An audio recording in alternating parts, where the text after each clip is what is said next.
It's New Year's Eve, and it's not the time for you to be reaching out to someone that needs to stay in your past. You are heading into a new year. You're heading into an entirely new season of your life. Your mind might be pulling you back into memories, into the past. You might be experiencing euphoric recall, nostalgia.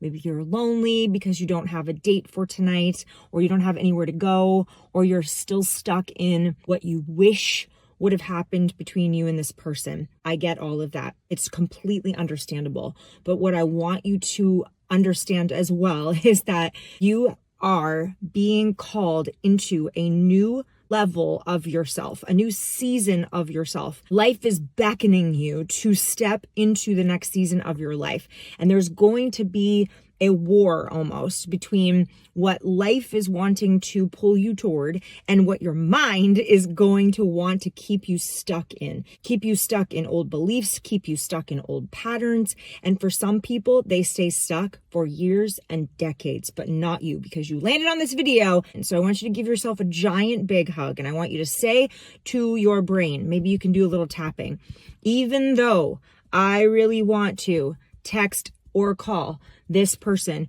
who really should be in my past, I'm not going to, because I'm going to ask God to give me a big giant vision of where I'm going in 2025. And I'm only going to bring into 2025 those things, the energy, the people, the thoughts, everything. I'm only going to bring the things that are aligned with this new version of me into 2025. Everything that is not choosing me, for me, nurturing, supporting me, I am leaving in the dust in 2024. Now, I want you to put the phone down. I want you to erase that text. I want you to just try to push this out of your mind. And what I want you to do is I want you to welcome in the hope that there's a beautiful future for you, that there is something on the horizon for you that's far more magnificent that you could possibly even imagine. Try to disengage yourself from that loop. Try to come into acceptance with how things are, and know that rejection is God's protection, and that if things are meant to be, they will be. If this person's meant to be in your life, then they'll be in your life.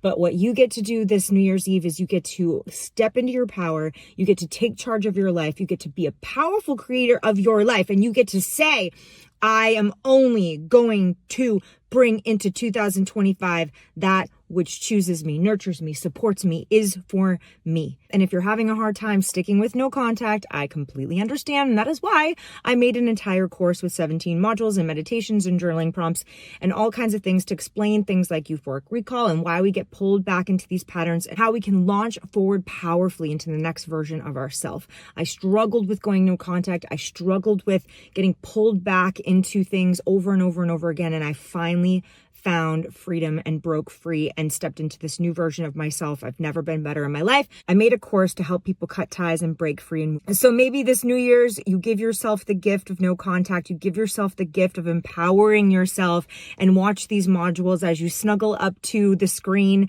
and you eat some popcorn and you give yourself the gift of breaking free and stepping into the new version of yourself. Being alone can sometimes not feel good. Being in a relationship and feeling alone really doesn't feel good. So embrace this new season of this new you, step into your power, and happy freaking new year.